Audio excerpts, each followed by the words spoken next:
हर खबर को सबसे पहले देखने के लिए हमारे चैनल पार्लियामेंट्री बिजनेस को सब्सक्राइब करें, सभी वीडियोस को लाइक और शेयर करें और सभी ताज़ा अपडेट्स पाने के लिए बेल आइकन बटन दबाना बिल्कुल ना भूलें।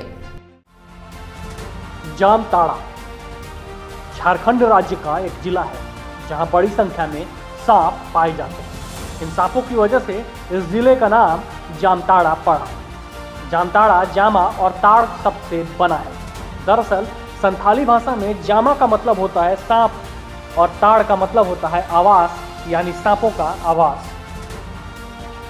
जामताड़ा को बॉक्साइट की खदानों के लिए भी जाना जाता है। इन सब के अलावा अब इस जिले को ठगी में लिप्त जगह के तौर पर भी जाने जाना लगा है। कहते हैं कि अब ये जिला एक ऐसी जगह बन गया है जहां का एक फोन कॉल लोगों को कंगाल बना देता है। इस जगह को साइबर ठगी का गढ़ माना जाता है। ऐसा कहा जाता है कि पूरे देश में हो रही साइबर ठगी के 80% मामले जामताड़ा से जुड़े हुए हैं। एक बार फिर जामताड़ा का जिन्न जाग गया है और बाकायदा इसका जिक्र इस बार के सत्र में हुआ है। बीजेपी के सांसद निशिकांत दुबे ने जामताड़ा का जिक्र किया है। जामताड़ा का जिक्र करते हुए क्या कुछ कहा उन्होंने, सुनिए। मैं जिस इलाके और जिस राज्य से आता हूं सर, उस इलाके में आज के समय पूरे झारखंड राज्य में चोरी, डकैती, लूट, हत्या, बलात्कार, इसकी घटनाएं बहुत बढ़ गई हैं। पिछले साल नेशनल क्राइम रिकॉर्ड ब्यूरो के हिसाब से 55,000 कुल क्राइम हुए थे।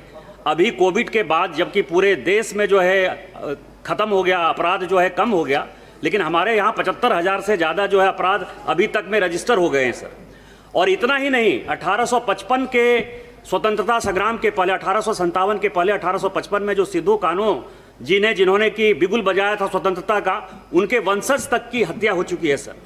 और हमारा राज्य तिरुपति से पशुपति, एक तरफ चीन के PLA से ग्रसित है, दूसरी तरफ बांग्लादेश और पाकिस्तान के जो लोग हैं वो ISI एक्टिविटी को बढ़ा रहे हैं। और आपको ध्यान हो अध्यक्ष महोदय कि नेटफ्लिक्स पे अभी बहुत बढ़िया सीरियल चल रहा है जामताड़ा।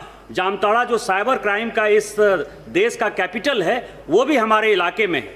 और ये सारी घटनाएं बढ़ने के पीछे जो कारण है सर, कि वहाँ एक कॉन्स्टिट्यूशनल क्राइसिस हो गया है। सुप्रीम कोर्ट के आदेश के बाद DGP की जो नियुक्ति है वो UPSC करती है, जो एक कॉन्स्टिट्यूशनल बॉडी है। और गृह मंत्रालय और UPSC के बार बार मना करने के बावजूद भी वहाँ राज्य सरकार एक प्रभारी DGP को पिछले 6 महीने से कंटिन्यू की हुई सर। UPSC के मना करने के बाद भी वो कहती है कि UPSC का मेरे पोस्टिंग में कोई रोल नहीं है, सुप्रीम कोर्ट का कोई रोल नहीं है, गृह मंत्रालय का कोई रोल नहीं है। इसीलिए मैं आपके माध्यम से गृह मंत्रालय से ये रिक्वेस्ट करना चाहता हूं कि ये कॉन्स्टिट्यूशनल क्राइसिस खत्म करें और यदि राज्य सरकार नहीं मानती है तो उस महाराष्ट्रपति शासन लगाएं। जय हिंद, जय भारत। 4-5 राज्यों को छोड़ दें तो देश का ऐसा कोई भी राज्य नहीं होगा जहां की पुलिस साइबर ठगी के मामले की जांच के लिए जामताड़ा न आई हो। जामताड़ा साइबर ठगी के मामले में एक बदनाम जिला बनकर रह गया है। खासकर इस जिले का करमनटाड़ गांव इस बार भी संसद में जिले का जिक्र क्राइम की वजह से ही आया। Bureau report, parliamentary business.